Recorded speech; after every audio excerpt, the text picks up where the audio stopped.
The only noteworthy event in the qualifying race was an incident where Alonso Tosia spun his car entering the pits, hitting the wall and barricading the cars behind him, effectively knocking all of them out just from the amount of time they were losing by Alonso Tosia barricading the pit entrance. Other than that, the Masaryk Circuit, which we are racing at this week, is a renowned motorbike track with several elevation changes and sharp corners, so it should be a very interesting race as far as strategy is concerned. Dan, off to you. Thank you, Lance. Taking his second Delano Pole Award of the season is Carlos Donzelo in the number 22 Majestic Motorsports Gaznia Dragoon. Casargo, of course, is one of Delano's brands, and it's fitting to see them win the Delano Pole Award. As the green flag comes out, Alexis Rainsford makes a big move to the inside, and the field fans out. 3 and 4 wide as they come into turn 1. Look out, look out, look out! And they avoid contact as Rainsford moves to the inside. Devereux goes with Rainsford on the bottom. Roderick sweeps way wide to avoid contact with Ethan Everett in the 11. Keniston moving up a couple spots. Someone's kicked a dust cloud in the back. Donzelo looking to take back the lead. Oh, he slides the rear into the car. That could have been a big crash. But he avoids contact, and the rest of the field looks like they check up. Looks like everyone's paying attention, but that's going to give Rainsford the advantage. See, here's Donzelo loses the back end. Rainsford sweeps around the outside, and she's going to be able to take the lead as they go into a downhill right-hander coming up here.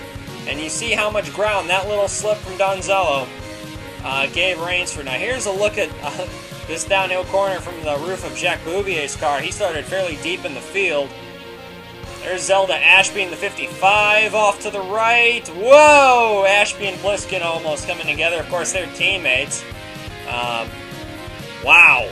That could have been a big crash between teammates on lap 1. That would have been rather embarrassing. Alexis Rainsford pulling away with an early lead like she did at Spa, but she didn't win that race. Her teammate did, so we're going to have to see if Rainsford is her own worst enemy here. We have 2 Polish drivers in the Master Cup Series for the first time ever. The first of which is Janusz Masaryk, a 5-time Polish National Rally Champion. Of course, he's started the Karela Grand Prix twice and has impressed some of the other drivers with his racecraft. The other Polish driver is Joseph Nowicki, another Polish rally driver, but unlike Masaryk, he hasn't really impressed much. In fact, a lot of people have said that he's not any better than Luca Scalora. Of course, not to be too hard on Luca. However, Nowicki's really been an obstacle in practice and in qualifying. Luca Scalora was, in Italy, he was on the pace. However, Nowicki was over 4 seconds off the pace in practice and in qualifying. He only really made it through the qualifying race due to the Alonso Tosia mishap. And he's making his first ever TM Master Cup Series start in the only Omeka MA01, and actually one of only 2 Omekas in the field. However, he's really not impressing too much for a first start. Nowicki, 25 years old, is being quite the obstacle.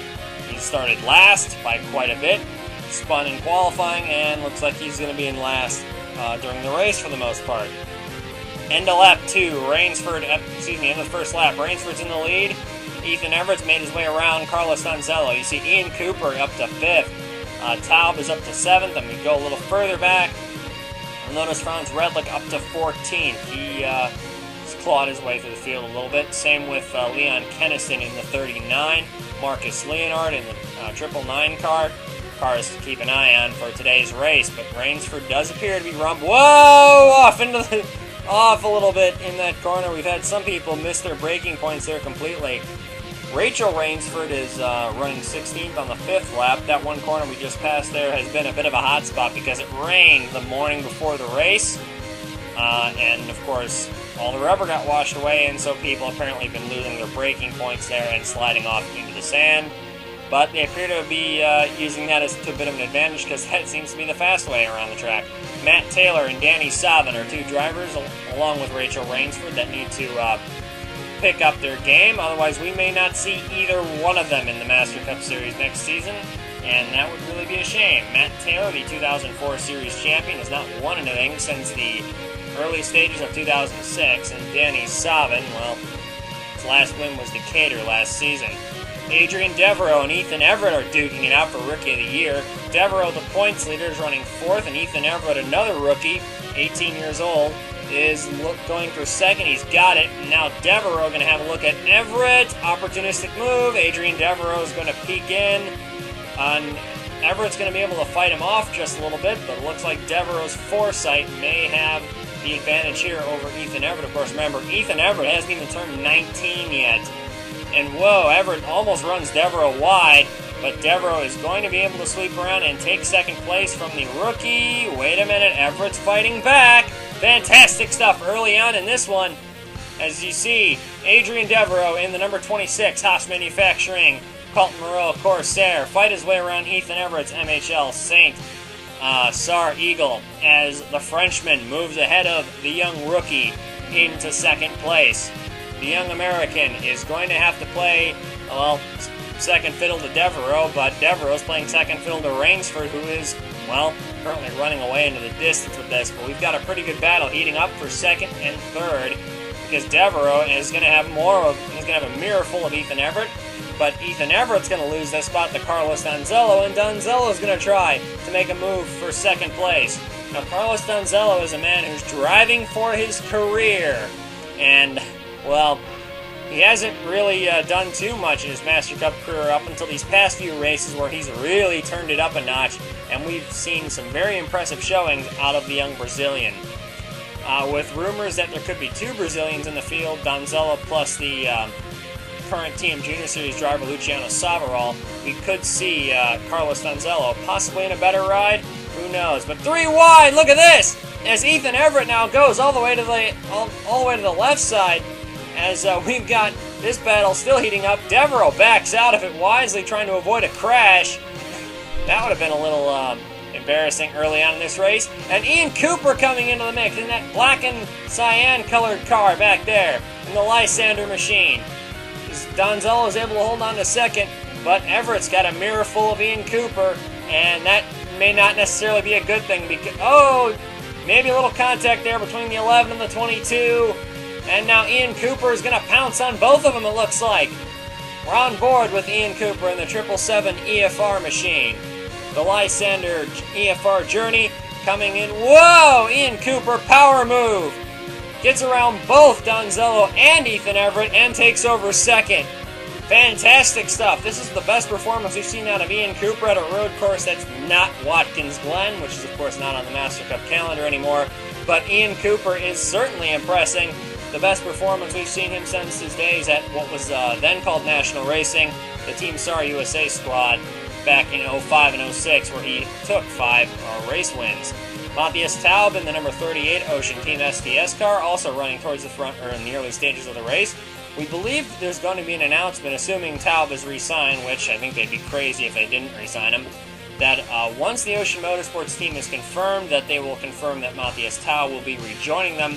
And you might have seen him in the background, but Leon Keniston in the 39 is also expected to be confirmed as Taube's teammate at Ocean Motorsports next season. They're quite keen to retain the young Swede, of course, who won the Carrera Grand Prix this year and set on the pole for that race last year. Jacques Bouvier in car 59 is currently battling with the 318 of Ilya Daninov. We're not quite sure what Jacques Bouvier will be doing next season. He's only on a 1-year contract, and there's been some reports that Bolden will be buying out the Flair Motorsports shops, and that a few teams are interested in Jacques Bouvier's services for next season. However, running in the back of the field is not exactly a good way to market yourself as a good driver in this series, especially when there are a fair amount of road courses on the calendar. Josef Nowicki, well, he's even slower than he was in practice because he's 6 seconds slower than the field. And fortunately for him, this is a fairly long course, over 3 miles, so maybe they won't lap him too many times. On lap 12, Alexis Rainsford in car 27 is going to bring the field into the pits for the first time. Of course, we get a look at that wacky pit entrance where Alonso Tosia had actually blocked it off almost completely. And Ian Cooper in the 777 car is going to go with Rainsford into the pits. He's a fair ways behind her. Ethan Everett in the 11, Devereux in the 26. See Rainsford up there. Marcus Leonid in car 999 decided he'd roll the dice. Leonid stays out, and a few other cars do also. Taylor, Kekkonen, Nasova, Savin, Keniston, looks like Roswell, and I believe that's Chris Johans in the background. Of course, there's two teal and silver cars in the Master Cup Series these days. That may change because Johan's sponsor, Clever Media, may unveil a new color scheme for him soon to differentiate his car from Leonard's. Here's Tony Durbin on the inside of Scott Stoidler. We haven't seen too much road racing out of Tony Durbin, at least as far as results are concerned. However, this season's been quite different from the norm for Tony. He has picked up his game, but admittedly, Scott Stoidler didn't make his life terribly difficult. Even though Stoidler's fighting back here, Durbin's not going to have a hard time clearing car 23, and Stoidler at this point is holding off a charge from Vladimir Simonov. Not sure if that's some sort of in-house teamwork from the two Saar manufactured cars, but it doesn't look like it, as Scott Stoidler in the 23 doing a hatchet job on Vladimir Simonov's ability to challenge Tony Durbin, that's for sure. Marcus Leonid brings the field in one lap after Rainsford on lap 13. Looks like everyone else pits with him in the pits. See, looks like most people decided to come with Leonid, except for two cars that took it one lap longer. Tom Delgado in the 837 and Alan Hodges in the 13. Hodges did not qualify terribly well, and neither did Delgado.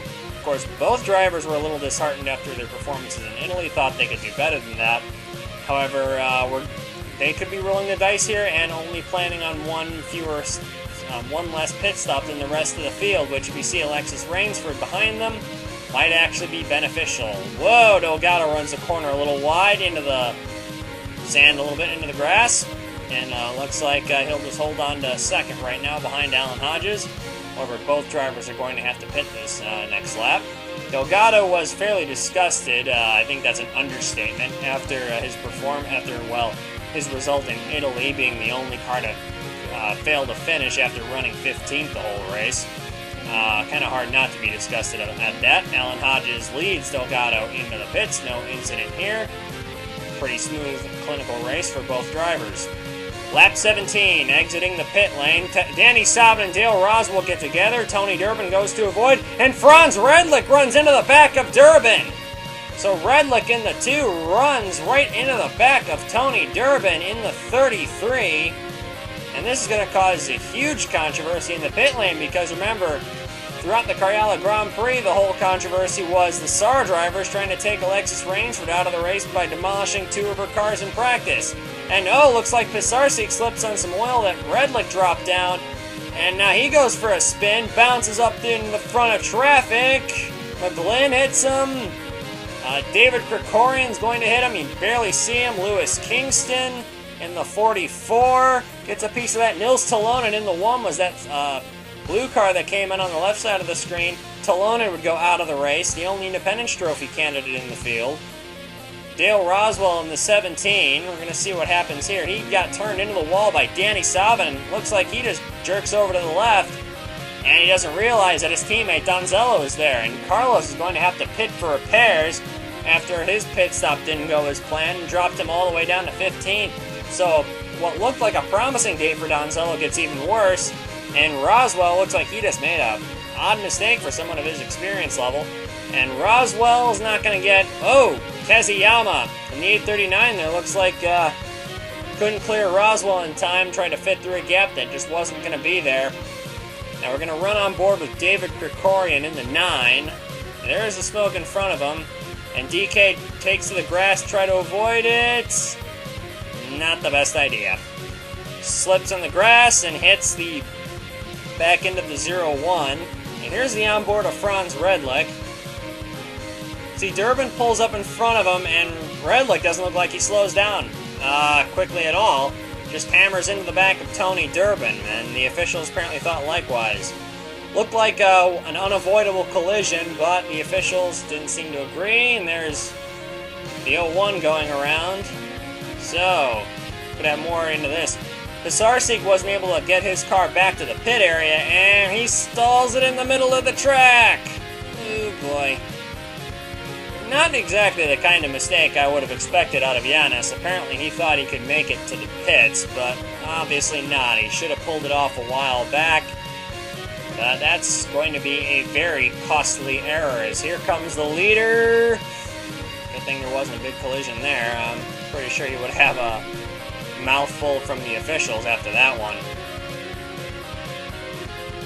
Anyway, Alexis Rainsford still holds the lead in car number 27. It's a fairly convincing lead, as you'll probably notice. I would mostly attribute that to Alexis having a clean pit lane when she came in and out of the pit lane, whereas Ian Cooper, Ethan Everett, and everyone else had to maneuver around through cars, had to slow up a bit for people entering and exiting their pit stalls. And you'll notice Marcus Leonid has moved up to 5th, so I would probably assume there's something to that. And apparently the other teams are catching on to that, so we're going to have to see how the second cycle of pit stops plays out. Carlos Donzelo in car number 22 is going to need a pit for repairs after contact with his teammate Dale Roswell. Going to see there's left side damage, the right front's damaged. Carlos has not had a particularly good race so far.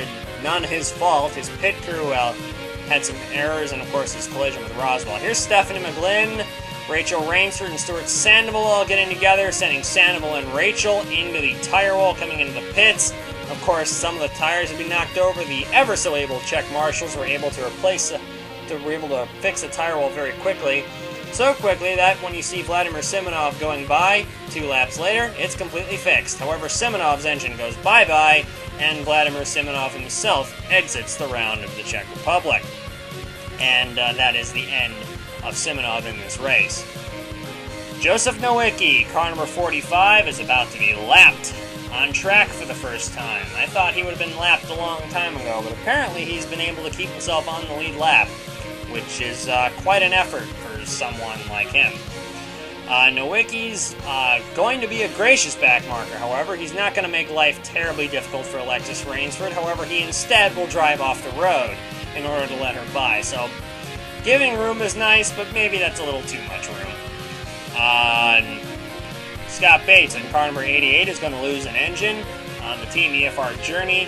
Arto Kekkonen in the 14 is going to see this cloud of smoke. However, what he's also going to see is Scott Bates slipping in some water that he dropped on the track. Arto's going to hit him and spin out with having nowhere to go at all.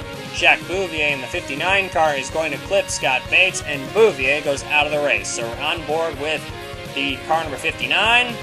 Big cloud of smoke. Bouvier doesn't see Bates in time. There's damage to the left front suspension, and that's the day for Bouvier.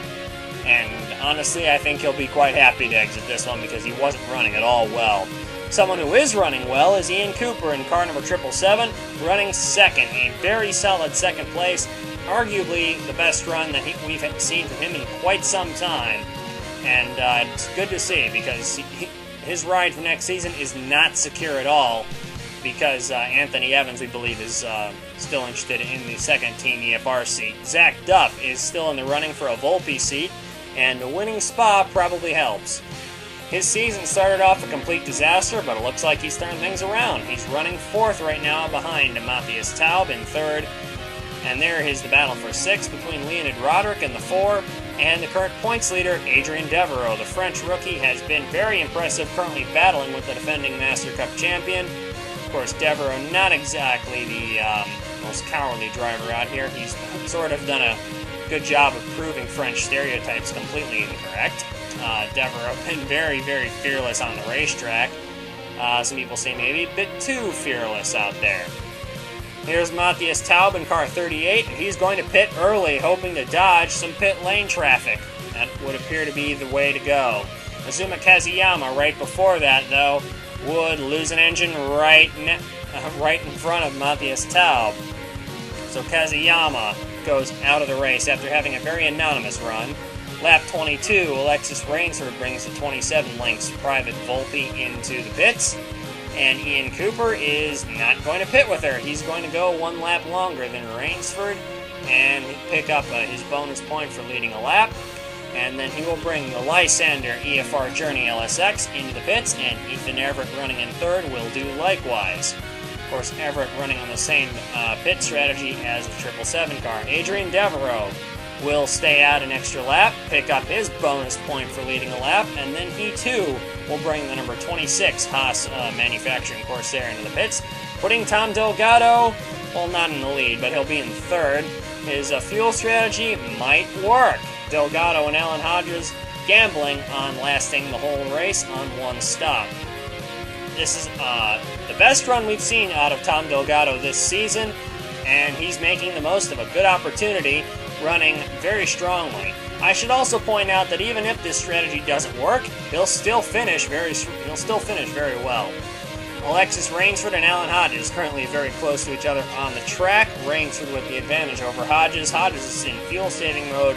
Rainsford is not, so Rainsford has the freedom to push and go a little bit faster than Hodges does. Of course, Tom Delgado is still running in third. In fourth position is going to be Ian Cooper in the 777, waiting for him across the line. There he is, in the Lysander machine. Whereas Taube made the most out of his pit strategy. Marcus Leonid had some errors in the pits, and that dropped him down the order a little bit. Alan Hodges is going to stop with just 2 laps to go, and Tom Delgado also is going to have to stop with 2 laps to go. Their pit gamble didn't work. Also, with 2 laps to go, Leon Keniston has a mechanical problem after running in the top 10, so Keniston's day comes to a premature end, just 2 laps from the finish. With Alexis Rainsford's competition all falling by the wayside, it's free for her to cruise on and take her second win of the season. Alexis Rainsford notching up another win on the road courses, with some rumors that she might be headed off to open wheel racing next season, most notably V8 Champ Car. Not a bad way to finish in this Master Cup Series race here at Brno. Of course, if she goes to Formula A, she might actually race here next season. Of course, most likely she'd head to American open wheel racing. Ian Cooper in second. I can't point out enough. With someone whose ride may be in threat, maybe in danger, Ian Cooper delivers with a second place. Probably the best drive I've seen from him in 5 years. Matthias Taube in third, another great performance on the road courses for the Swede. Ethan Everett is finally showing some promise in fourth, with his 4th place finish. Adrian Devereux, Everett's challenger for the Rookie of the Year honors, in 5th. Zach Duff, 6th. Matt Taylor, the 2004 Series champion, in 7th. Julian Asova in 8th. This very quiet run for the Katsev team. Marcus Leonid in 9th, and Leonid Roderick finishes the race in 10th position. I should point out that Alan Hodges crossed the line 11th and Tom Delgado in 16th. So, maybe that fuel gamble wasn't so bad after all. And now let's have a look at the top 10 in the point standings leaving the round of the Czech Republic. Alexis Rainsford takes over the lead, 10 points up on Adrian Devereux, the young Frenchman. Marcus Leonid in 3rd. Drew Eisenman drops to 4th.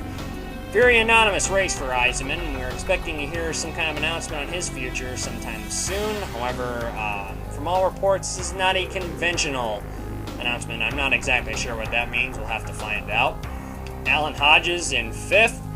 In the standings, Tony Durbin drops to 6th after contact with Franz Redlich. Of course, the officials are still looking into that incident, and Tony Durbin insists that he pulled onto the racetrack to avoid a collision between himself and Danny Savin, an explanation that the officials and Danny Savin both seem to agree with. Arto Kekkonen in 7th in the championship after winning in Italy. Ethan Everett in 8th. Leonid Roderick 9th. Chris Johans in 10th position. And here's 11 through 20 in the points standings. Jacques Bouvier in 11th after a dismal run. Scott Bates drops to 12th after an engine detonation. Scott Stoidler, Woody Watts, Yumino Tenchi, really not much change from 13th to 15th. Matt Taylor, Danny Savin, the rock star there. Kurt Pliskin of the Power Steering Incorporated team, 1989 champion Dale Roswell, is tied with Zelda Ashby for 20th. And here's the Independence Trophy point standings, and guess what? Absolutely no changes here, other than Nils Talonen adds to his points tally because he was the only Independence Trophy car in the field for today's race.